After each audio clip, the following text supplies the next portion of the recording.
Well, to be very honest, I'm bringing the substitution currently because I wanted some of my colleagues to join you more because we have a really two great persons. One is Emily Evanchaic and one is Angela Uroshevich, who are leading the part of seven in this part. But one is on maternity leave and the other one is on the vacation. So I have been delegated to this. Anyhow, I'm with the heart and the soul in the Wingate project because we truly believe in the women entrepreneurship, and Seven has been long working and supporting this.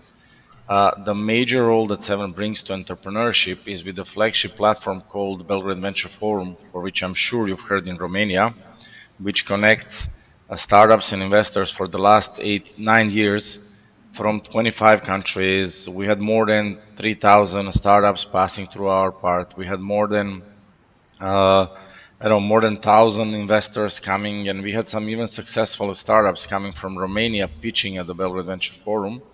And this is one of the events presented by World Bank as one of the top 3 platforms in the Southeast Europe region developing this kind of impact.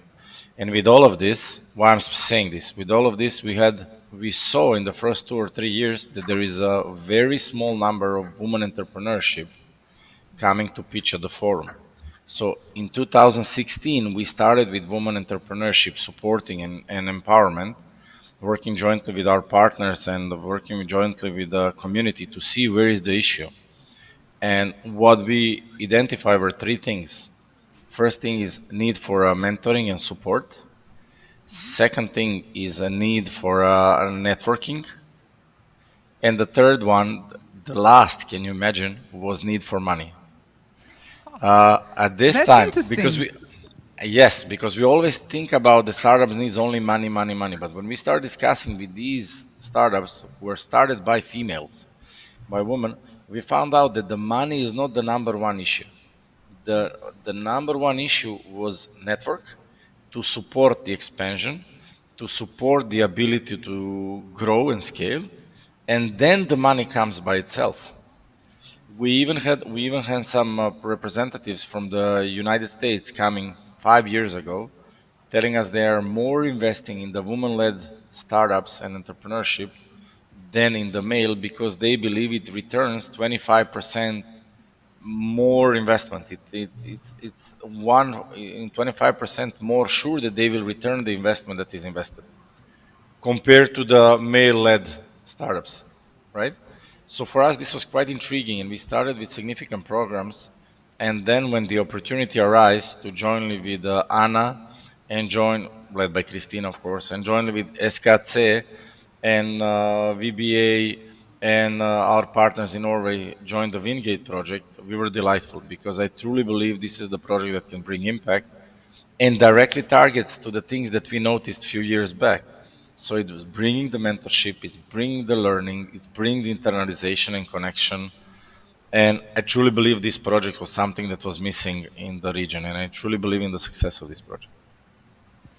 Wow, it's very interesting that we what we heard, and we are so glad that heart and soul you mentioned yourself to be is a man, and I will ask you this: what's your your winning in this? What a man will win if women are starting to do entrepreneurship and to be business involvement?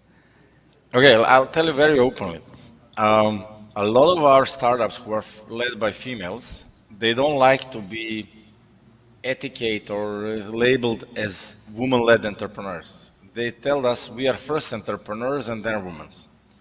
However, we always have to bear in mind that it's difficult being a woman entrepreneur, and it's much more difficult than being a male because, as you said in the beginning, I have 2 kids. For my wife, who is a female entrepreneur, it's harder than me because sometimes she is the one. The last 3 years, I'm the stay-at-home dad. However, previous 3 years, I was the one constantly traveling, right? And then this is the major thing that we are discussing, right? Because it's tougher for females to lead because if they have family, if they have to, but at the second time, it gives them bigger strength.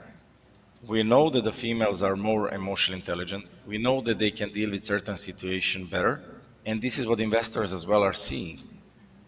That this, as I said, they are returning more capital, and they're returning, they're not just returning more capital, they're more sure to return the capital, because as you know, in this industry, the venture capital is never sure what will return back. And the last point from my side, what is in it for me or what is in it for everybody? We want to see the strong entrepreneurship ecosystem. And disregarding if it's a male or female led, but if you see that the female led entrepreneurship are sure to return the money and bring in more, then you put some, of course, cards on it because you believe it's better for everybody. And because I'm a journalist, I will dare one more question as a man. And you are the only man. What can I do? What's in it for you as a man to have a wife, as you shared, as an entrepreneur? How that, I don't know, change your relationships? How her being independent, did that bring to your relationship and family? Was it a win or a loss? It's a win, always. Because I see this as a partnership between me and my wife. And I truly believe that the joint, let's call it this, joint venture can only be as successful as both sides are successful. I don't believe in having one side being successful and the other one not. So for me personally, by her growing and becoming more and more stronger, at certain point I'm sometimes making a joke, but it's true, she's more stronger than I am now. She has more people working directly for her. She has more stuff. And I say, one day I will come and work for her. Why not?